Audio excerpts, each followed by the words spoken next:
Saludos, mi nombre es Ariana Vega Madrigal y pertenezco al grupo 4 de resistencia de materiales impartido por el profesor Luis Chévez.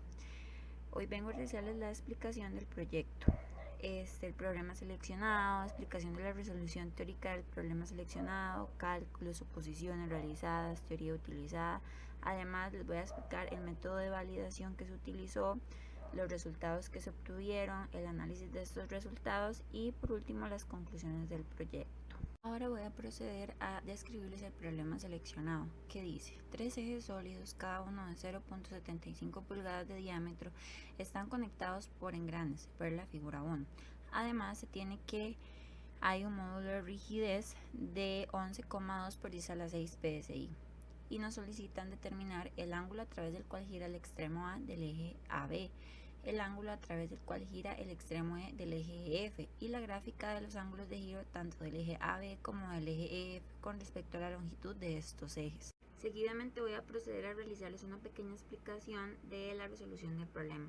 Para ello se tomaron en cuenta las siguientes suposiciones, que se presentan tres ejes sólidos conectados por engranes, el material presenta un módulo de rigidez de 11,2 por 10 a la 6 psi, además que ambos pares de torsión presentes en el problema son en sentido antihorario y que el eje CD está fijo en una pared.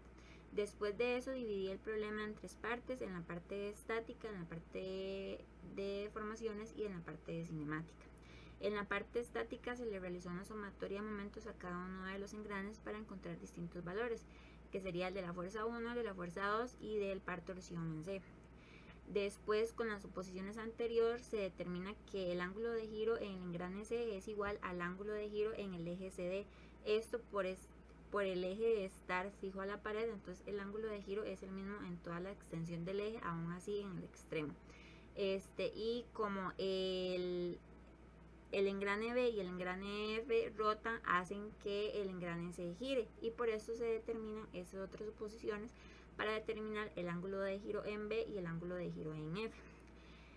En las deformaciones nos dan estas deformaciones para cada uno de los ejes y en la parte de cinemática obtenemos el ángulo de giro en C, en B y en F. Estos dos últimos para poder solucionar el inciso A y el inciso B, que nos pide el ángulo de giro en el extremo A y el ángulo de giro en el extremo E. Estos se determinan con la sumatoria del ángulo de giro en el engrane más el ángulo de giro en el eje, que nos dan estos resultados. El ángulo de giro en A es de 24,505 grados y el ángulo de giro en E es de 19,367 grados. Después de haber realizado esta parte, procedí a realizar las gráficas del eje AB y del eje F, utilizando la fórmula del ángulo de giro, simplemente variando el L en distintas longitudes. Para el eje AB nos da esta gráfica lineal y para el eje EF nos da esta otra gráfica lineal. Después se procedió a unir las dos gráficas para ver el comportamiento de ambas y se observa que la gráfica del eje EF tiene una pendiente más pronunciada. Esto se debe a porque el par torsión al que es sometido este eje es mayor al par torsión al cual es sometido el eje AB. Ahora voy a proceder a definirles las variables para validar y el método de validación. Las variables para validar son las mismas de la parte teórica para continuar y comprobar que los resultados obtenidos sean los mismos y que estén correctos. Estos son el ángulo a través del cual gira el extremo A del eje AB, el ángulo a través del cual gira el extremo E del eje EF y la gráfica de los ángulos de giro tanto del eje AB como del eje EF con respecto a la longitud de los ejes. Existirá la opción de que los par torsión presentes en el problema se puedan modificar por otros valores. Esto para tener simulaciones diferentes. El método de validación será un código de programación realizado en el lenguaje de programación Python que se programó en Spider, un entorno de desarrollo integrado y multiplataforma de código abierto para programación científica en el lenguaje Python, el cual simulará el problema seleccionado, y para la interfaz gráfica de usuario se utilizó la librería Tkinter.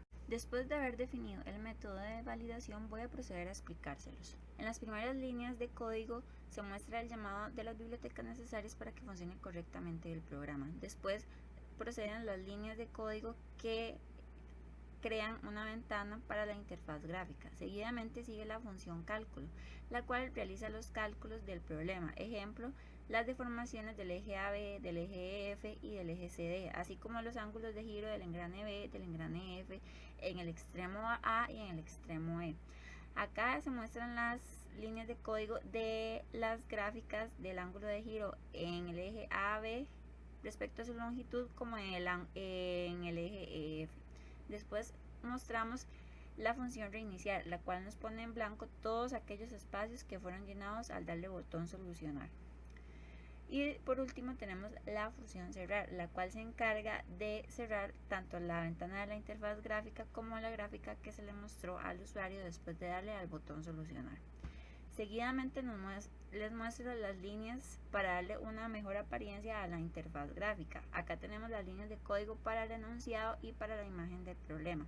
Después tenemos las líneas de código para el botón solucionar, el botón reiniciar y el botón cerrar, los cuales se encargan de llamar a las funciones antes mencionadas. Y tenemos varias etiquetas que se muestran en la interfaz gráfica, como lo es el ingresar el par torsión E, el ángulo de giro en B y la deformación del eje F. Ahora vamos a proceder a ejecutar el programa para que observen cómo funciona correctamente. Abierto el programa, vamos a ingresar los datos de entrada de 100 libra-pulgada y de 200 libra-pulgada. Le vamos a dar al botón solucionar y se muestran los resultados. Como vemos, el ángulo de giro en el extremo A es de 24,505 grados y en el extremo E es de 19,367 grados. Acá podemos observar las gráficas del ángulo de giro versus la longitud de ambos ejes, tanto AB como EF. Vamos a darle al botón reiniciar y podemos observar que se reinician todos los campos donde antes habían resultados. Vamos a cerrar la ventana.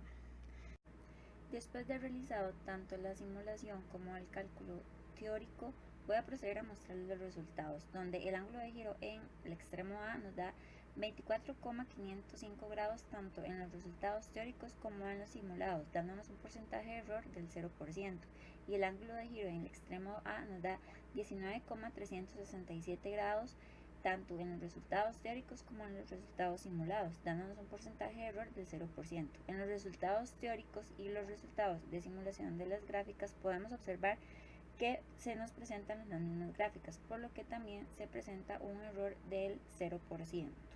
Con los resultados tanto teóricos como simulados obtenidos y dándonos un porcentaje de error del 0% para ambos casos, no queda más que decir que la simulación realizada se ejecutó correctamente. Para finalizar con la explicación del proyecto, voy a proceder a terminar con las conclusiones. Con esto se logra aplicar correctamente el tema de torsión, ya que se siguen correctamente los pasos para la solución de problemas de este tema. Además, se determinan adecuadamente los ángulos de giro en el extremo de los ejes, donde el ángulo de giro en el extremo A nos da 24,505 grados y el ángulo de giro en el extremo E es de 19,367 grados para ambos casos, tanto teóricamente como simuladamente. Además, se obtienen gráficas lineales para ambos ejes, donde la pendiente más pronunciada pertenece al eje EF, esto porque posee un par torsión mayor al del eje AB. Esto se observa en las gráficas de los resultados. Además, se realiza un programa como método de evaluación correcto, ya que los resultados teóricos, así como los resultados validados, nos dan igual, por lo cual se cumple este objetivo.